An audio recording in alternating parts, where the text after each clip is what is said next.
This is Donnie Lewis again for Rat Rods, 2 lanes and neon. It's been about 5 weeks since we made a video. 2 reasons. We've had Frankenstein sitting part covered up, and we're going to go over and show you why. But we've been on this. It's going to be our tow vehicle for the Frankenstein whenever we go to a super far away drag strip. This is my son's 83 Chevy. Drug it right out of a field where it's set for like 12 years or something. We've got enough in it.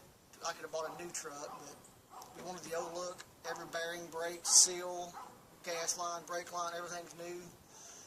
454, 30 over, just deck, RV cam, some headers. But we're not going to touch the body. We're going to make it an awesome tow vehicle if we have to take Frankenstein a couple of states away or whatever and haul him. But I thought I'd give you a quick look here, just an honorable mention. Newer style rat rod. I don't know if you can see it. Just an old 454s, 30 over, RV cam, Dynamax headers, XL plug wires and distributor. Everything under here is clean. Aftermarket race, aluminum radiator, thermostat control fan. So it's just got a different cam, deck, heads milled, set of headers. It's real basic, makes good power, pulls really good, pulls up and down the road really good. It's got 373 gears in it, so we're not going to touch the body. We're going to leave her ratty. We'll fire it up here. Got a decent sound. We put the exhaust off of Frankenstein on it because we knew he was going to be down for a couple weeks.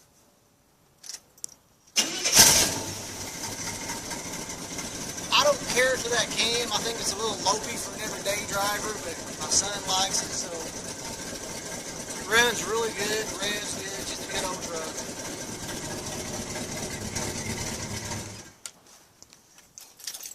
We're going to go to the other garage. We're going to look at the Frankenstein. I'll show you what we found. Okay. We're back in what I call my garage. I'm giving the other garage and stuff to my son, DJ. But here in my garage, as you can see, Frankenstein is apart. And the reason is, yeah, we've took all the roller rockers, all the stud girdles off of him. We could not figure out why it was acting funny. It had a little bit of an oil leak on the back corner of the motor.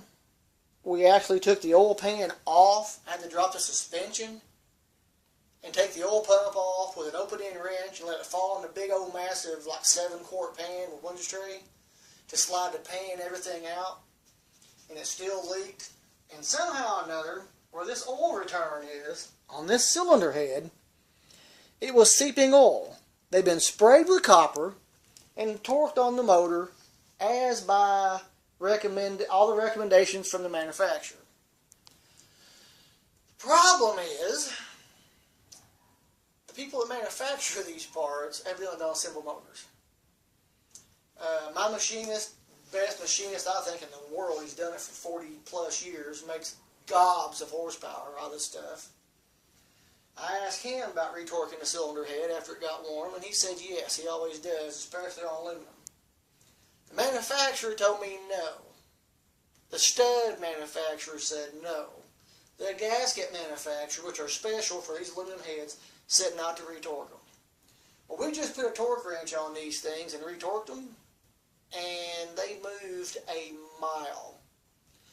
And I think I've mentioned, actually in another episode, there's another motor we found out in the country. It's got the same setup, same tonal ram, same head. It's an old Camaro. And he was having problems with one of the cylinders leaking between the cylinders. And those heads were not retorqued after break-in. So my advice to you all, don't listen to these manufacturers. You need to call your machinist you trust, because we come very close to wasting a head gasket on this motor. And I ain't got the money to keep tearing these things down, putting them back together. But we have retorqued it, and they moved, like I said, they moved over a quarter of a turn, between a quarter and a half a turn, which on a steel-headed motor, like my last drag car had, I retorqued those, and because we run nitrous on it, So we checked them after it went through a few heat cycles. And they never moved. The torque wrench never moved, it just clicked. These things moved it was a lot. You can see we had to drop the header to get to the bottom bolts, pull the plugs out. We got to get some new exhaust gaskets now. Here's our adjustable nuts for our rocker arms. They're taller because we do use stud girdles because we drive this. Here's our rocker arms. We've used just some plain gold 1:5 ratio, nothing fancy rockers. We've got them all stripped down. We've got them all retorqued, and we're going to start the reassembly process tonight maybe. It's just a simple motor. It's got hardened ball-end push tubes. It's got good guide plates. Everything is studded. It may be overkill, but the last episode we drove at 160 miles that day to Georgetown, Indiana, driving in from Austin, Indiana here on the freeways and everything else, just screaming along, and we don't have any problems, and that's what I want. We do plan to take it several other places, next summer, really like out west on Route 66, I've told you. But for the last 5 weeks, we have hit that truck over there every waking minute that I'm not at work, church, or asleep. We've hit the truck. It's been a constant day in, day out, and it's drivable. We got to do a little tuning, but it's for the most part done. So now I said we're on this. We got a brake line to fix. If you saw the video with the drag strip, she was transferring real good. We got 5-way adjustable Coney coilovers. We adjusted those down there and got it where it wouldn't change lanes with us. We did a little testing on the street here, and it was changing lanes big time when my son drove it. So we got those adjusted, and it actually moved so much. One of the body mounts came so far down when the suspension worked, it caught the brake line and put a kink in it. So we're going to change that. And we've got down here some Flowmaster mufflers a friend of mine gave me.